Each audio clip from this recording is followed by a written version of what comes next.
They told me to water the plants and make sure the doors were double-locked, like I was some kind of housekeeper they could rely on but never take along. "You're too old for long flights, Grandma. Just stay here and watch the house." That's what they said before piling into their shiny black van, laughing about Greek beaches and fresh seafood. They never looked back at my face as they drove away. I didn't say a word, just lifted my hand in a quiet wave. The next morning I opened my mailbox and found an envelope from the travel agency. Unstamped, unopened. Inside were their plane tickets. Departure in 3 days. Athens. 2 adults, 2 kids, seats all together. My name wasn't on it. Of course it wasn't. I carried the tickets inside, set them down on the kitchen table, and made tea. That's what you do at my age when something hits you hard in the chest. You put the kettle on and wait for your hands to stop shaking. Only mine didn't. They trembled as I flipped through my old address book, searching for the number of the agency. "I'd like to cancel these tickets," I said when the young woman answered. She sounded startled. "May I ask why, ma'am?" "No," I replied firmly. "Just cancel them." There was a pause, then her voice softened. "Of course." She gave me a confirmation number, which I wrote down carefully. Then I made another cup of tea, settled into the armchair where I used to rock my son to sleep, and looked around the living room. Paul's photo was still on the mantel, his face young and smiling, even though he'd been gone 20 years. If he were alive, he never would have let this happen. I had worn many hats in this house: wife, nurse, secretary, cook, mender of broken toys and broken hearts. And in the last decade, I'd been reduced to just Grandma. Not Helen, not Mom. Just the quiet background presence who signed papers, paid bills, and stayed out of the way. They thought I'd sit here and wait for their updates, smiling at pictures of blue skies sent to the family chat. "Wish you were here," they'd type, even though they never once meant to bring me along. I glanced back at the canceled tickets. Then I opened the drawer where my passport lay waiting. Still valid. My savings account had a little over $12,000 in it, plus a few bonds tucked away. No debt. No one who truly depended on me anymore. Not now. I booked a flight of my own, Athens, 1-seat aisle. Afterward, I called my neighbor Carol. "Would you mind watering the plants while I'm gone?" "Sure, hon." "Going somewhere?" she asked. "Just a little trip," I told her. I packed light, 1 small suitcase, my comfiest shoes, my best scarf, and the navy blue dress I hadn't worn since Paul's funeral. Not because of grief, but because it made me feel sharp. I had forgotten what that felt like. The night before my flight, I sat on the porch. The street was still, ivy rustling in the breeze. I wondered what they'd say once they realized. Maybe they'd call. Maybe they wouldn't. I found I didn't care. For once, I wasn't the one left behind. Morning came soft and steady. I locked the door, left Carol a note, and walked down the steps with purpose. I didn't look back. At the airport, the gate agent smiled after glancing at my passport. "Enjoy your flight, ma'am." I didn't respond, just held my suitcase with one hand, my boarding pass with the other like a shield. I hadn't flown in 30 years, but I moved through the airport like I belonged. Sometimes belonging is just pretending until you do. That's a trick you pick up after years of being invisible. On the plane, I slid into my aisle seat. The spot beside me stayed empty until the last minute, when a man in his 30s dropped down with a sigh. Wedding ring, quiet eyes. "Long trip?" he asked as we taxied. "Long enough," I said. He smiled faintly and left me alone, which I appreciated. I slept most of the way. Not deep sleep, but the kind that keeps sorrow from tipping into anger. When I woke, the Mediterranean stretched below, endless blue. That's when it hit me. I'd really done it. I wasn't here for pictures. I wasn't here for anyone else's approval. I was here simply because they told me not to come. Athens felt heavy with heat, even indoors. I took a taxi to a modest little pension on a quiet street. Nothing fancy but clean. The woman at the desk called me madam. Like it still carried weight. In my room, I set my suitcase down and sat at the edge of the bed. I didn't cry. I just stared at the tiled floor, thinking of all the birthdays and holidays where I smiled through being unnecessary. Grief isn't always tears. Sometimes it's just sitting still. That evening, I walked a few blocks and found a bakery. Bought bread and olives. The waiter didn't rush me. I ate slowly without once glancing at my phone. Nobody was waiting for an update from me anyway. The next morning I woke early. The light here was soft, almost forgiving.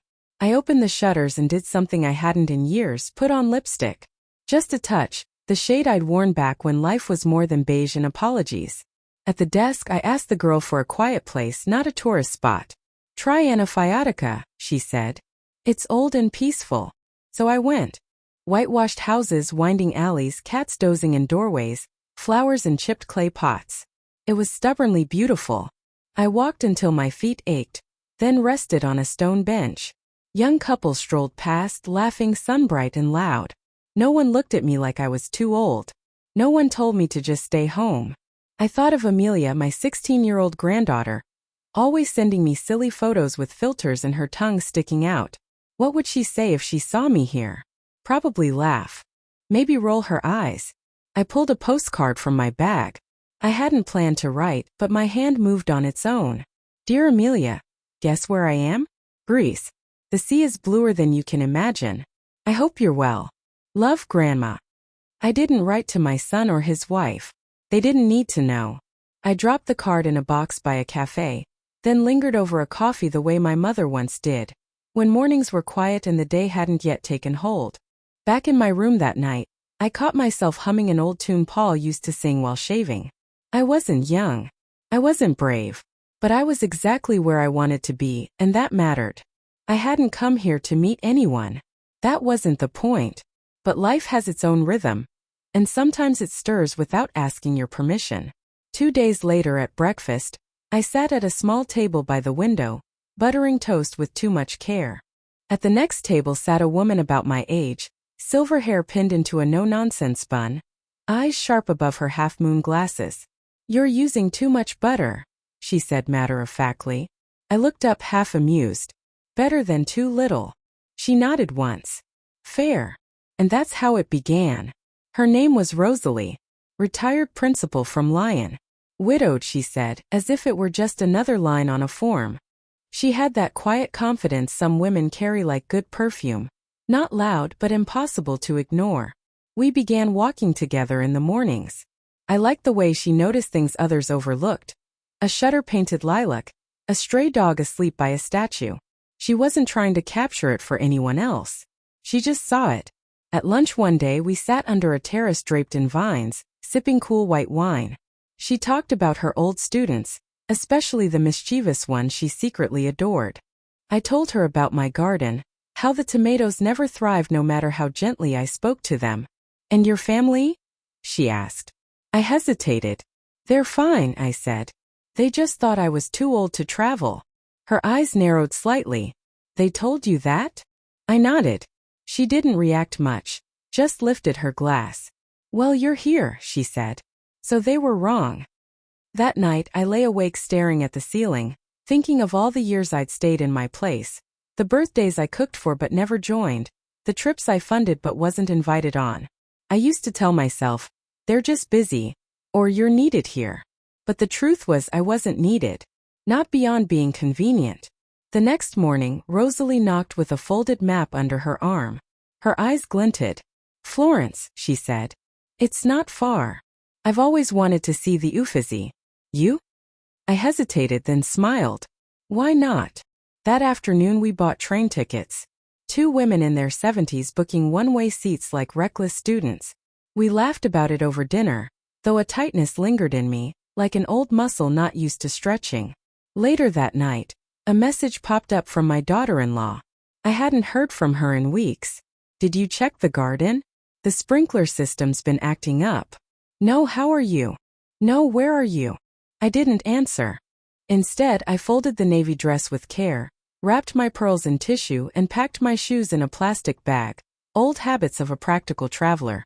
In the corner of the room sat a vase of daisies, a gift from Rosalie.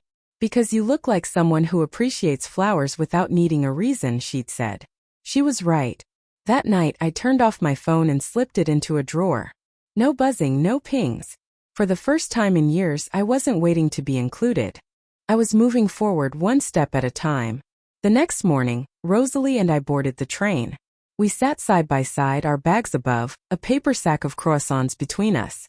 She read a mystery novel in French. I watched the countryside roll past, stitched with vineyards and sleepy towns.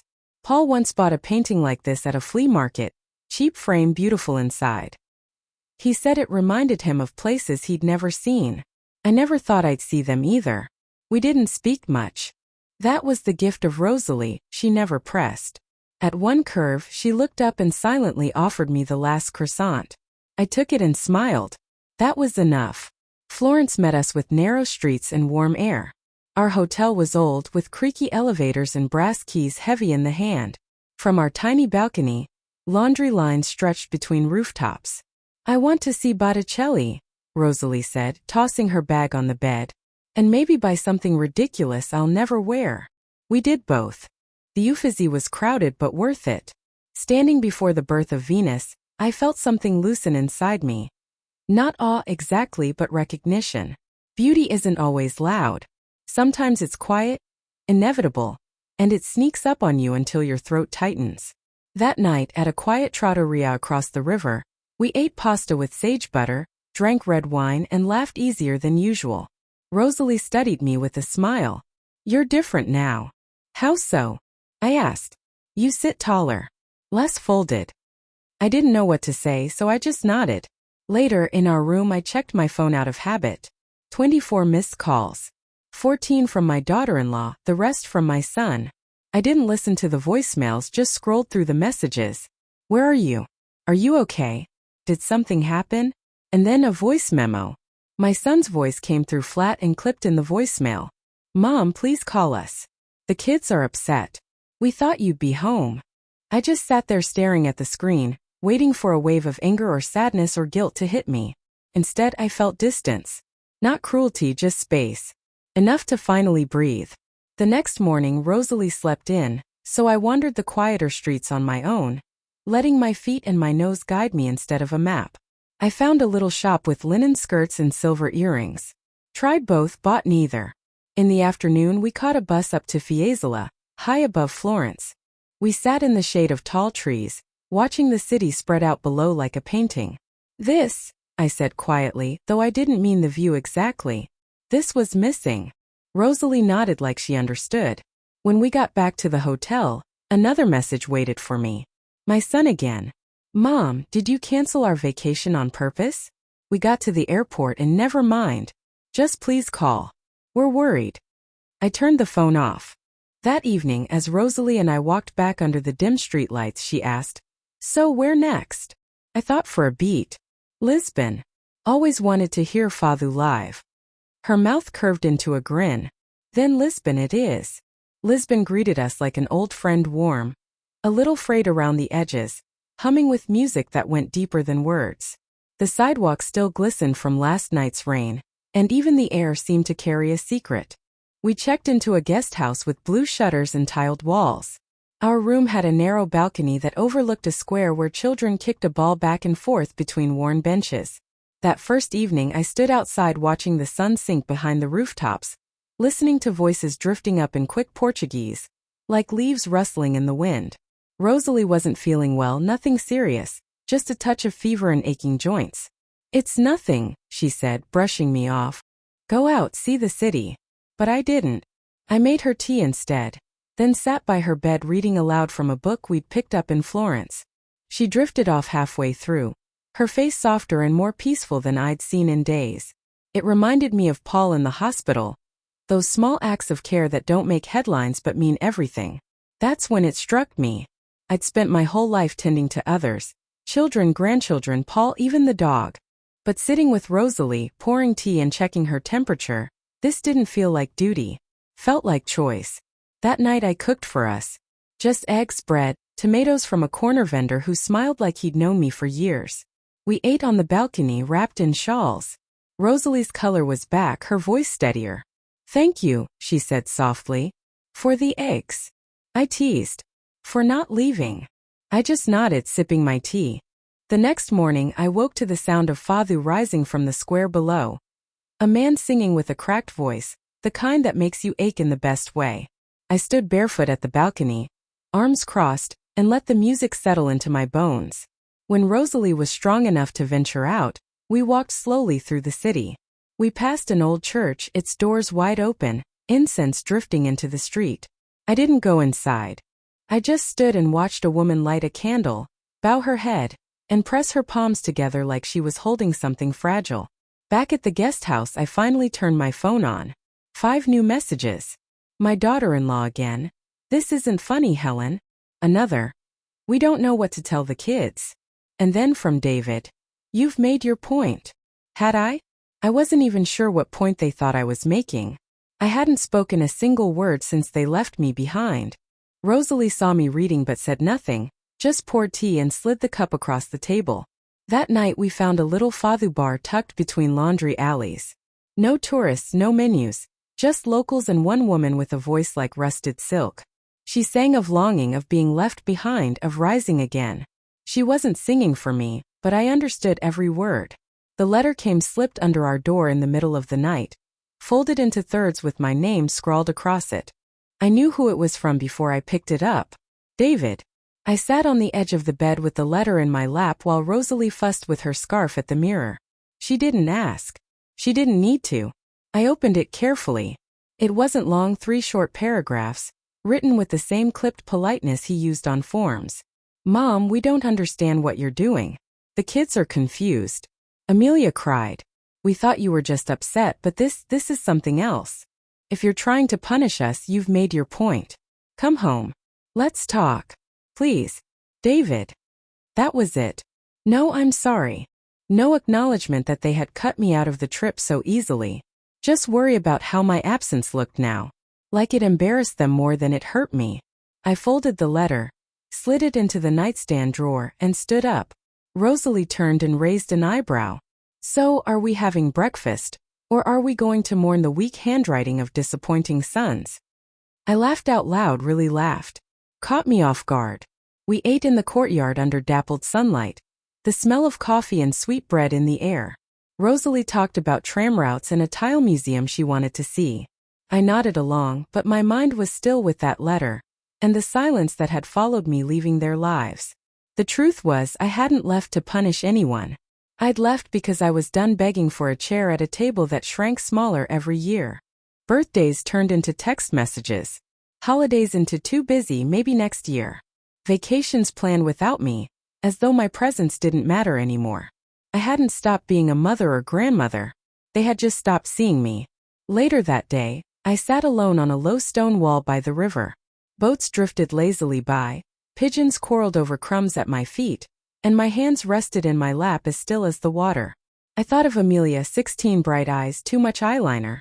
The last time we spoke, she'd asked me how to fry an egg, called me the egg whisperer. She had no idea about the tickets. She probably thought they just forgot to invite me, or that I'd said no. I unlocked my phone and typed, "Sweetheart, I'm fine. I'm traveling. Not angry, not hiding, just needed a little sky. Don't worry. Love you." Then I hit send before I could talk myself out of it. Half an hour later, Rosalie found me still sitting there, carrying 2 paper bags. "Pastillas de nata," she said. "You can't leave Lisbon without trying these." We ate in silence, watching shadows lengthen across the river. That evening, the guest house manager approached me with a hesitant look. "Mrs. Helen, your daughter-in-law called. She's worried. She asked me to tell you the children miss you." "Thank you," I said. He lingered as if expecting me to call back. "No," I added gently. He nodded and left. That night, I slept deeper than I had in years. The kind of sleep that comes when you stop waiting to be needed and start choosing to be whole. In the morning, Rosalie showed me 2 train schedules, Madrid or Seville. "Your pick," she said. I glanced out the window at the cloudless sky, at the smell of roasted chestnuts drifting in from the street. "Seville," I said. "Let's see what else they think I'm too old for." Seville was fire in the bones. Not just the heat pressing down like a warm hand, but the way life pulsed in every corner, unapologetic and proud. Our little hotel was tucked between a bakery and a shoe shop, the air scented with oranges and leather. From the balcony, we could hear the distant strum of flamenco guitar. Rosalie looked around with a grin. "This city demands earrings." She disappeared into the bathroom and came out moments later wearing silver hoops that swung when she turned her head. I had none to match, so I pinned back my hair and swiped on the last of my lipstick. For the first time in years, I thought about buying another tube. That night, we wandered with no plan. The streets breathed with energy. We followed the sound of clapping and ended up at a courtyard restaurant where locals gathered for flamenco. No stage, no show, just raw music and dance. A woman performed, her face unposed, every stomp of her foot a promise. Rosalie leaned over and whispered, "She's older than we are." She was right. The dancer had to be in her mid-70s, yet she moved with a presence that filled the air. My chest ached watching her. The next day we explored the Alcazar, its walls telling stories through tiles and arches. I thought of all the stories I'd kept locked inside me, years of silence, of swallowing disappointment to make space for duty. But as I walked those gardens, I felt like I belonged. No one offered me an arm, no one called me dear. And for once I didn't feel fragile. That afternoon we sat under a striped awning at a cafe. Rosalie sipped lemonade while scrolling her tablet. I watched people pass until I noticed a family. 2 parents, 2 teenagers. The father looked worn. The mother walked ahead, phone in hand. The girl had headphones on, the boy carried a bag. Ordinary, except the mother's sharp blonde haircut hit me like a flash. Too familiar. My heart lurched. Course it wasn't her. But for a moment I thought I saw my daughter-in-law's silhouette in that stranger, and my chest tightened. Not from pain but something harder to name. Back at the hotel, a message blinked from Amelia. "Grandma, where are you now? That photo from Lisbon was amazing. I showed it to my art teacher, she says you've got a really good eye. Can I call you soon?" I frowned. I hadn't sent her a photo. I opened my gallery. And there it was, me on the balcony in Lisbon, one arm resting on the iron rail, looking out at the street.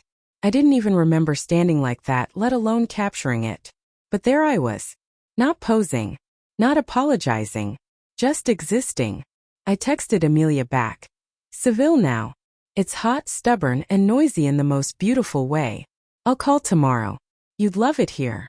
That night, lying in bed in a cotton nightgown I'd bought from a street vendor who called me La Señora Valiente, the brave lady, I thought of all the trips I'd stayed behind for. The times I'd said, "You go on, I'll be fine."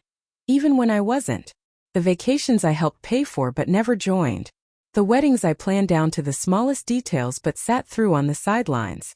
Now here I was in Seville, the music of a distant radio drifting through the window, promising myself that tomorrow I'd dance.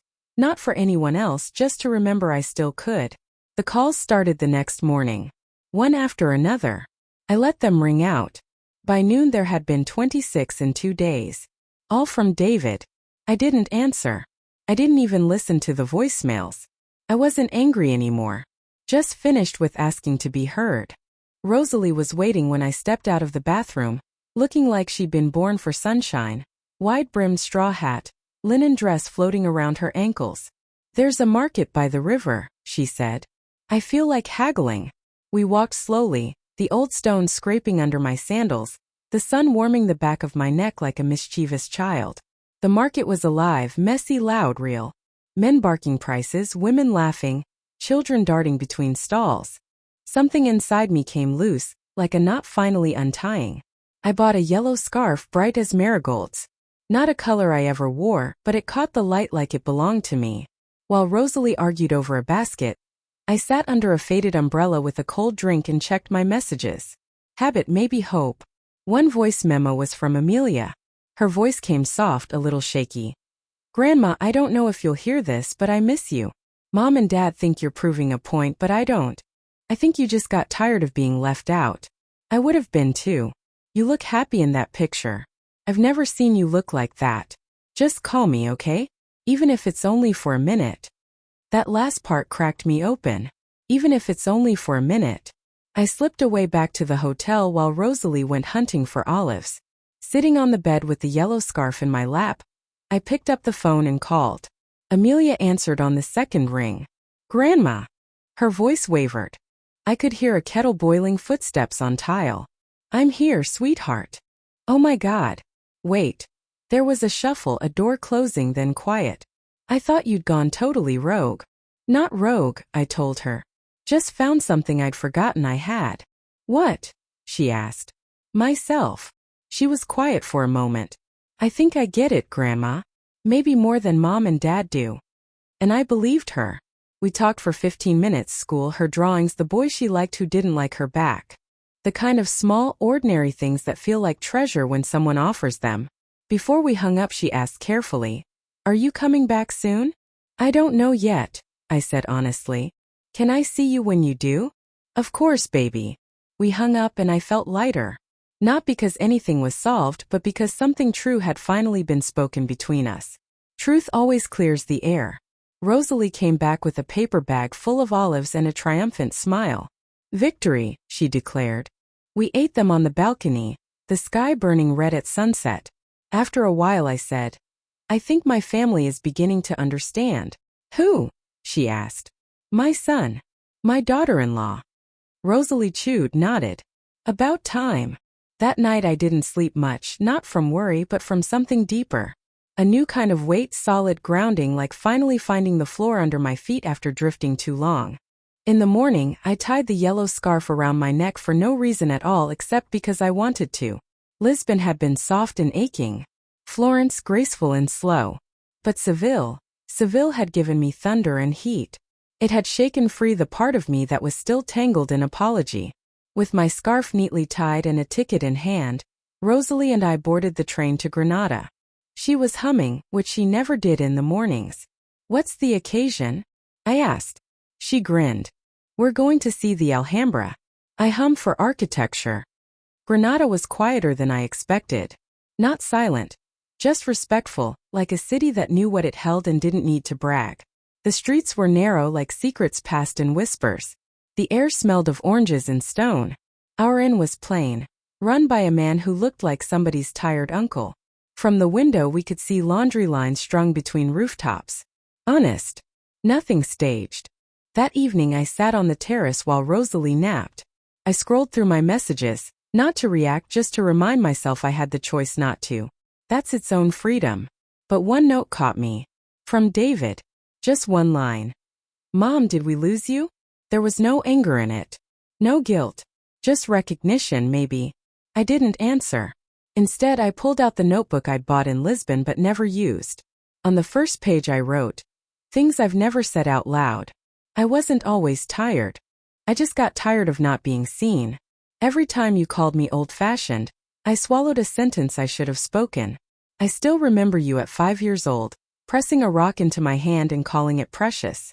That was the last time you gave me something simply because I miss being called by my name." I didn't cry. I just kept writing. The next morning we climbed the hill to the Alhambra. My knees ached but I kept going. Not to prove anything, just to see it with my own eyes. And there it was. Arches, fountains, carvings that must have taken lifetimes. Beauty that couldn't be rushed. Rosalie snapped a photo of me on a bench framed by light and shadow. "You look like you remembered something important," she said.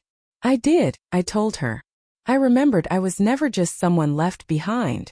That night, back at the inn, I found a message from Amelia. Her voice was tighter now.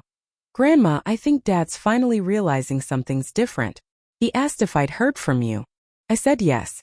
He looked scared, like he knows he can't just bring flowers and pretend nothing happened. I told him, "You're not angry. You're just done. I hope that was okay." I typed back. It was perfect. Then I sent her the photo from that morning.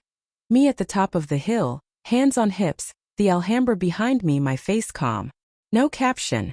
She replied with a heart. Nothing else. Exactly enough. The next day Rosalie wanted the ocean. So we boarded the bus to Cadiz. She said the sea air fixed her lungs and her posture. I think she just liked how the wind tangled her hair and made her feel untamable. The ride was long, the seats stiff, but I didn't mind. The land flattened out into olive groves, then marsh, then finally the wide blue coast. Our guest house near the port smelled of salt and wood. From the balcony we watched fishing boats drag in their nets at dusk. I stood there with one hand on the railing, letting the wind tug at my sleeve. That evening Rosalie and I walked the beach. The waves weren't dramatic, just steady, steady, steady. She picked up a piece of sea glass, slipped it into her pocket. I went barefoot, the cold water biting my toes. Nearby, an older couple held hands like kids. No words. Just fingers locked tight, like the answer to a question they no longer needed to ask. I sat on a rock and watched the sun dissolve into the horizon. Behind me, Rosalie hummed that same tune from the train to Granada, her voice mixing with gulls overhead. My phone buzzed in my pocket. I didn't move at first, but finally I pulled it out. David again. Please just let us hear your voice. I stared at the screen, then opened the voice memo app and pressed record. No script. No rehearsing. Just truth. David, I'm not angry, but I am changed. I spent most of my life waiting to be asked, to be needed, to be seen. And sometimes I was, but mostly I was just the background to your lives. I don't say this to make you feel guilty. I say it because it's true. I love you. I always will. But I'm not going back to the role you gave me.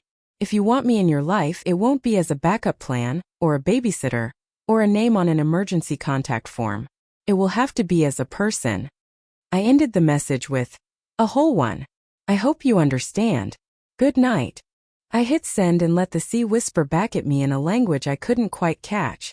When I got back to the guest house, Rosalie was sitting under the lamp with a book. She looked up over her glasses. You sent it. I nodded. She closed her book softly. How do you feel? Like I finally said the thing I've been swallowing for 20 years. She smiled. About damn time. That night I dreamt of a hallway with no end, doors lined up on both sides. I walked barefoot, brushing each handle with my fingers.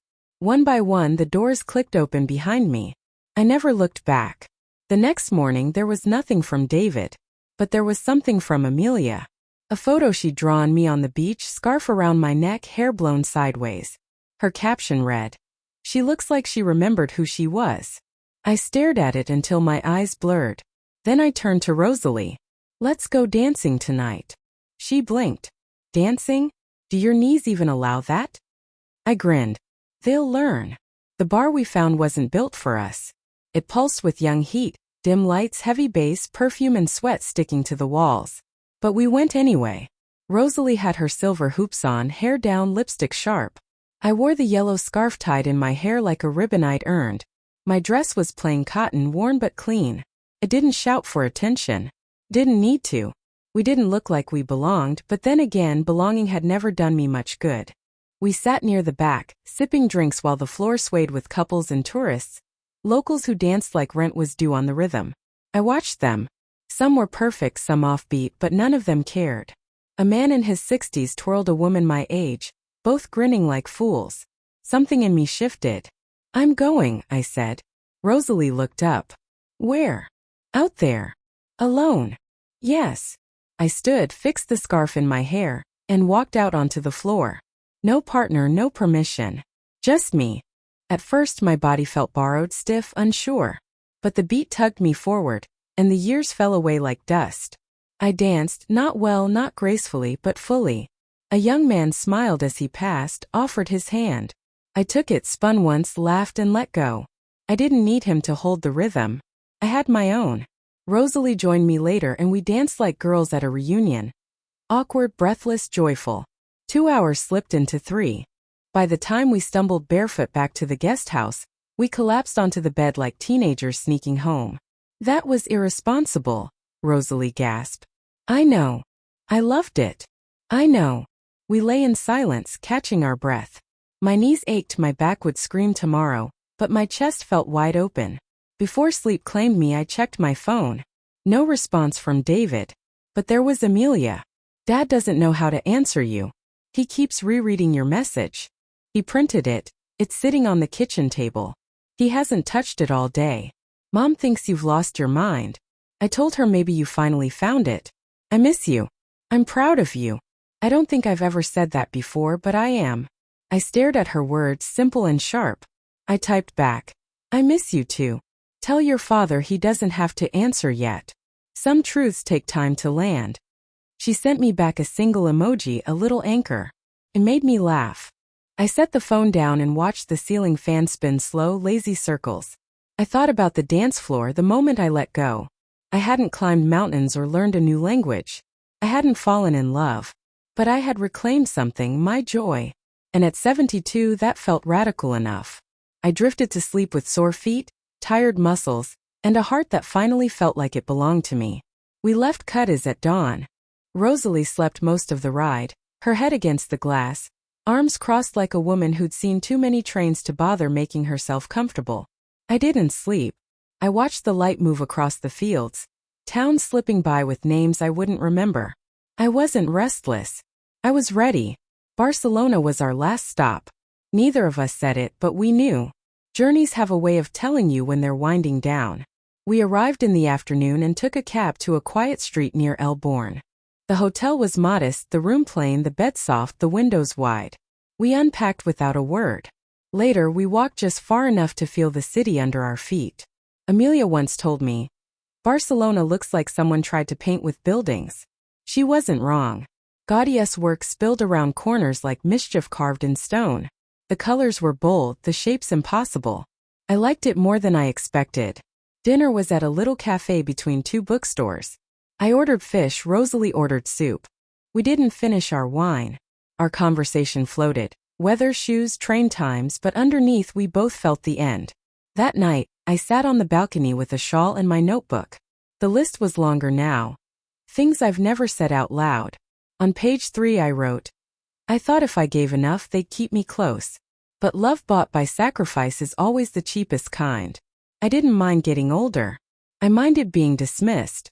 It took me 50 years to see that silence isn't strength. It's fear dressed as patience. I don't regret the mother I was. I regret disappearing to become her. I closed the notebook. My phone buzzed. Not David. Not Amelia. Laura. Her message was longer than usual. Helen, we've all been talking. David doesn't know how to reach you anymore. He thinks anything he says will sound wrong. I told him sometimes listening matters more. We didn't mean to leave you out. I know that doesn't fix anything, but it's the truth. We planned the trip thinking it would be easier for the kids. We told ourselves you'd be more comfortable at home. That was a lie. We were scared of your age, not your limits, but what it reminded us of. We're sorry. I'm sorry. If you decide to come home, we'd like to start over. No expectations. Just you as you are. I didn't cry, but I sat very still. It wasn't an apology that erased anything. It was just a beginning. The next morning, Rosalie caught me packing. She raised an eyebrow. Home eventually? Yes. You sure? Yes. She sipped her tea. Well, it's about time you threw the last punch. I laughed. Wasn't a punch. More like a door opened. Rosalie left 2 days later. We hugged at the station. We didn't say goodbye. Just soon. That night, alone in the hotel, I ordered a glass of wine and sat by the window. My scarf was on the table, my shoes by the door. I didn't feel finished. But I felt full. Tomorrow I'd buy a ticket. Not back to the house they told me to watch, but back to the life I'd chosen on my terms. The airport felt less like leaving and more like pausing. I wasn't abandoning anything. I was carrying something home, myself, maybe, or the part of me that had been buried under decades of waiting. The flight was quiet. I didn't read. I didn't watch a movie. I just sat with the hum of the engine, watching the world shrink below. When I landed, no one was waiting. I hadn't expected them to be. The air smelled of damp grass and overwatered hedges. Familiar. Forgotten. The cab driver was young and talkative. I gave short answers, watching streets pass by, old landmarks I hadn't meant to remember. The bakery where I used to take Amelia. The park where David broke his arm.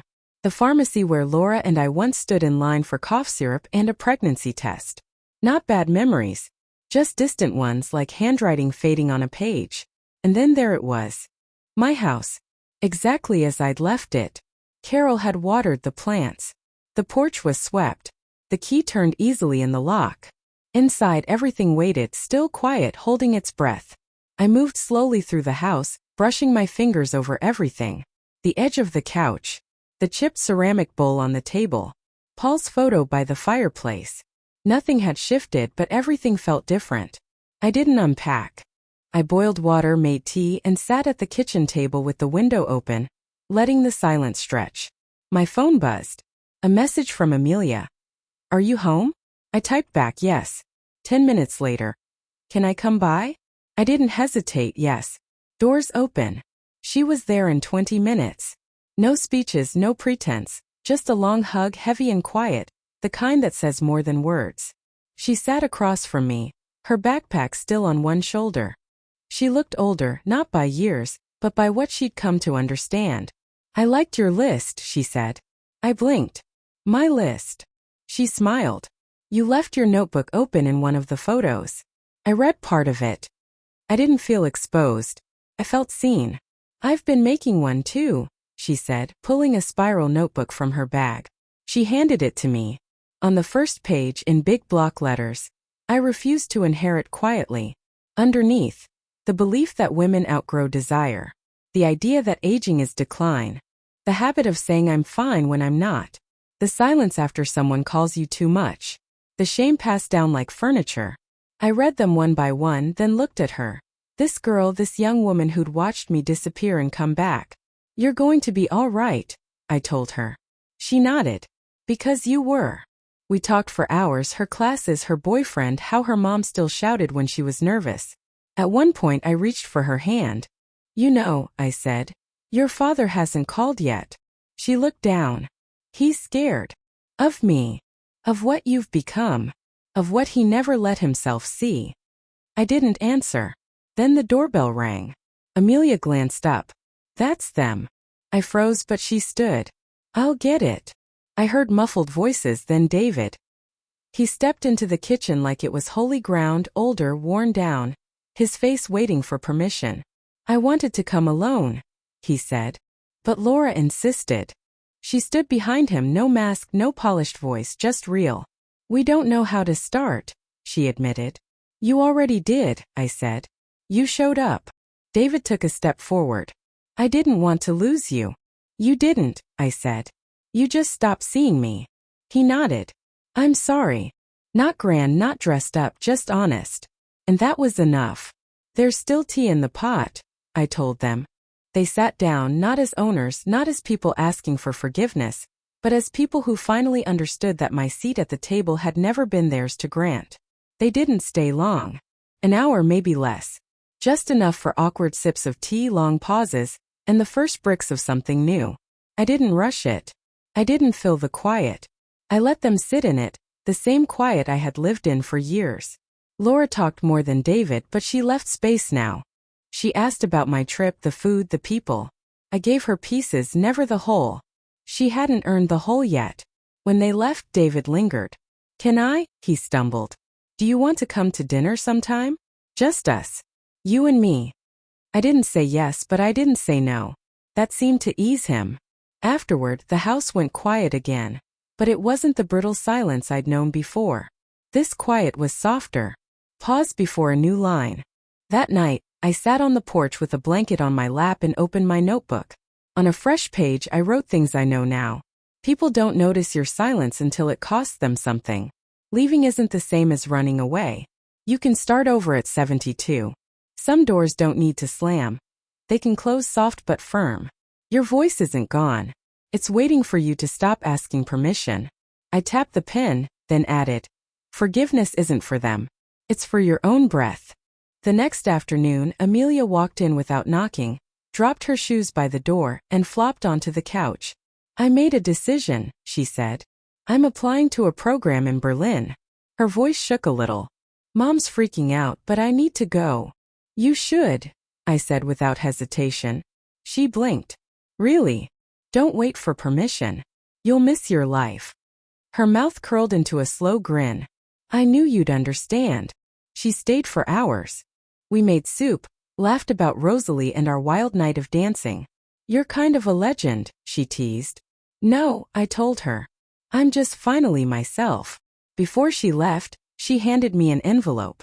Inside was a drawing, me on the Cadiz beach, arms wide, head tipped toward the sea. At the bottom she'd written, she didn't come back the same, and that was the point. I placed it on the mantel beside Paul's photo. He would have understood. The next morning a letter came, real paper, blue ink. David's handwriting. Mom, thank you for the tea. For letting us sit in the silence. I see it now. I don't expect forgiveness, but I'd like to try. Not to erase anything, but to build something better if you're willing. No big promises, no poetry. Just a man learning how to speak differently to the woman who raised him.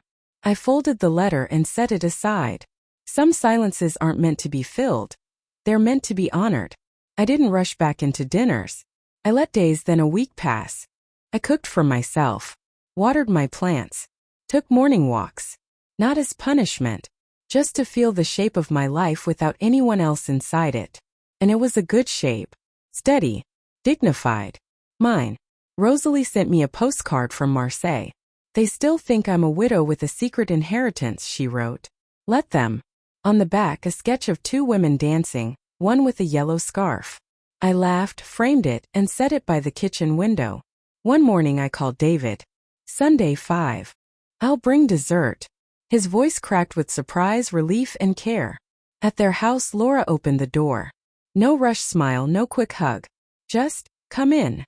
Inside, the walls were new, the furniture rearranged. Life had moved forward. I wasn't hurt. I had to. Amelia was already at the table. She kissed my cheek and whispered, I made salad. Don't tell Mom if it's bad. Dinner was civil, cautious. David asked questions.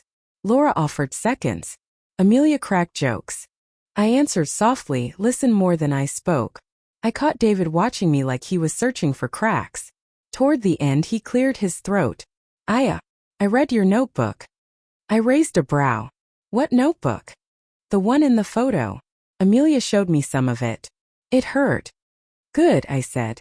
He blinked, startled. Good, I repeated. That means you finally heard me. He nodded. I did. Laura spoke next. We want to do better. I'm not here for promises, I told them. I'm here to see if you're learning. We shared dessert. Lemon tart, sharp and bright.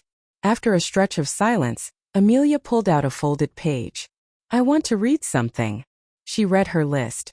My grandma taught me that disappearing quietly is a slow kind of death. That staying soft isn't the same as staying silent. That women don't owe their energy to the comfort of others. That love doesn't mean becoming small.